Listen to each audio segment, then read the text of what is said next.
Welcome to अनप्रैक्ट exam. आज हम इस वीडियो में यूपीएसआई एग्जाम 2021 के लिए घटनाचक्र टॉस सीरीज का सेट जी देखेंगे, जिसमें हम मूल विधि, संविधान और सामान्य ज्ञान के क्वेश्चनों को देखेंगे। अगर आपको ये वीडियो अच्छी लगे तो इसे लाइक और शेयर करना ना भूलें। साथ ही में चैनल को सब्सक्राइब कर लें, जिससे कि अगली वीडियो का नोटिफिकेशन आप तक पहुँच जाए। चलिए वीडियो को स्टार्ट करते हैं। पहला क्वेश्चन है, आयकर अधिनियम में वह कौन सा फॉर्म एक प्रमाण पत्र है जो नियोक्ता अपने कर्मचारी को देता है। ये प्रमाणित करता है कि ये नियोक्ता द्वारा कर्मचारी के वेतन से काटे गए कर की राशि प्रमाणित करता है। इसका आंसर है डी, फॉर्म 16। फॉर्म 16 एक प्रमाण पत्र है। इसे कंपनी अपने कर्मचारी को जारी करती है।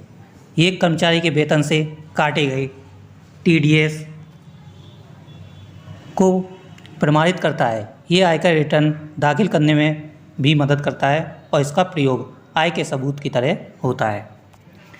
अगला है, सूचना का अधिकार अधिनियम के अंतर्गत सूचना प्राप्त करने की प्रक्रिया के संबंध में कौन सा सही है।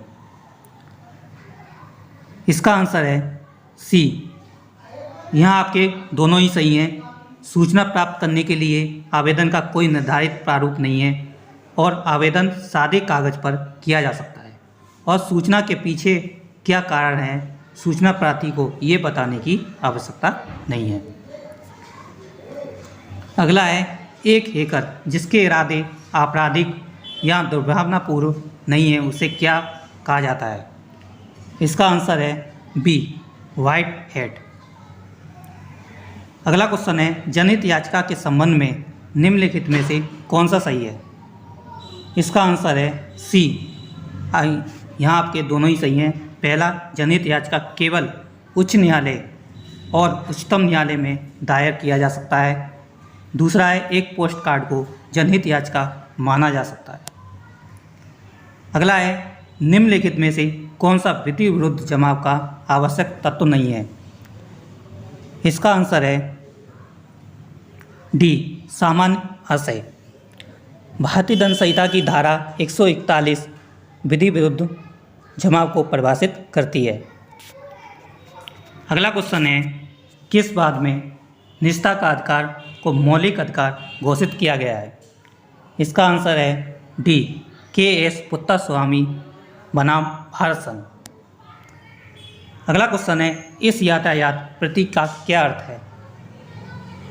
इसका आंसर है ए, हॉर्न बजाना मना है। अगला क्वेश्चन है, स्त्री अशिष्ट रूपर प्रतिषेध अधिनियम 1986 की कौन सी धारा स्त्री के अशिष्ट रूपर करने वाले विज्ञापनों पर रोक लगाती है। इसका आंसर है बी, धारा 3।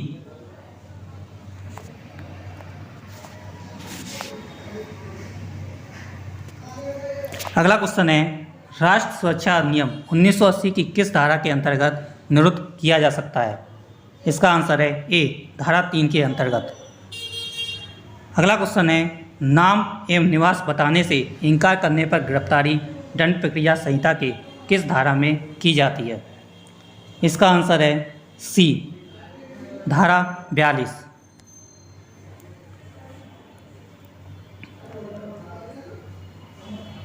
ये आपकी आईपीसी की धारा के अंतर्गत आती है। अगला क्वेश्चन है, वित्त आयोग का गठन कितने वर्ष पर होता है। इसका आंसर है बी, 5 वर्ष। भारतीय संविधान के अनुच्छेद 280 के अनुसार प्रत्येक 5 वर्ष पर एक वित्त आयोग का गठन होता है। अगला क्वेश्चन है, राष्ट्रपति किसके सुझाव पर राज्य के राज्यपाल को नियुक्त करते हैं। इसका आंसर है ए, प्रधानमंत्री के।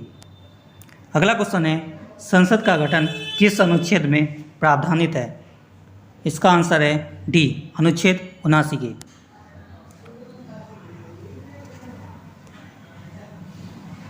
अगला क्वेश्चन है, लोकपाल और लोकायुक्त अधिनियम 2013 भारत में कब से लागू है। इसका आंसर है डी, 16 जनवरी 2014 से। अगला क्वेश्चन है, मूल संविधान में अनुच्छेद कितने हैं। इसका आंसर है बी, 395। अगला क्वेश्चन है, भारत के नागरिक के रूप में किसी व्यक्ति को नागरिकता प्रदान करना किस अनुच्छेद में के अंतर्गत आता है? इसका आंसर है डी 5 से 11 अनुच्छेद। और ये किस भाग में है नागरिकता? तो मैंने आपको ट्रिक बताई थी कि नागरिकता 2 ये भाग 2 में है। अगला क्वेश्चन है, मंत्रिपरिषद सामूहिक रूप से किसके प्रति जवाबदेह होता है? इसका आंसर है डी लोकसभा की। अगला क्वेश्चन है, 9 दिसंबर 1946 को नई दिल्ली में संविधान सभा की पहली बैठक संविधान सभागृह में हुई, जिसे अब क्या कहा जाता है? इसका आंसर है ए संसद भवन का केंद्र कक्ष।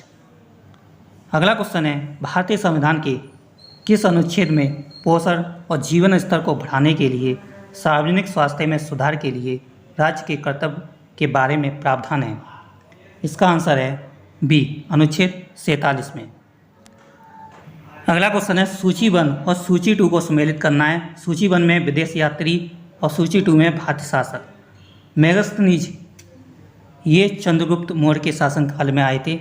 डायमेकेस ये आए थे बिंदुसार के, और फयान ये आए थे चंद्रगुप्त द्वितीय के, और हैंसांग ये आए थे हर्षवर्धन के शासनकाल में। अगला क्वेश्चन है, हल्दी घाटी के युद्ध में महाराणा प्रताप की सेना के मुख्य सेनापति कौन थे? तो ये थे हाकिम का सूर। अगला क्वेश्चन है, निम्नलिखित कथनों पर विचार करें। तो यहाँ आपके दोनों ही सही हैं। वारेन हेस्टिंग बंगाल के प्रथम गवर्नर जनरल थे, और लॉर्ड कैनिंग भारत के प्रथम वायसराय थे। अगला क्वेश्चन है, सूची 1 और सूची 2 को सम्मिलित करना है। सूची 1 में आपके संगठन और सूची 2 में संस्थापक। तो ब्रह्म समाज के संस्थापक कौन थे? राजा राममोहन राय। और आर्य समाज के कौन थे? स्वामी दयानंद सरस्वती। रामकृष्ण मिशन के कौन थे? तो ये थे विवेकानंद। प्रार्थना समाज के कौन थे? महादेव गोविंद रानडे। अगला क्वेश्चन है, सूची 1 और सूची 2 को सम्मिलित करना है। सूची 1 में आपके जनजाति और सूची 2 में मूल स्थान। तो इनको सम्मिलित करते हैं। गद्दी ये कहाँ से है? हिमाचल प्रदेश से। लेप्चा ये कहाँ से? सिक्किम। थारू ये कहाँ से? उत्तर प्रदेश से। टोडा ये है तमिलनाडु।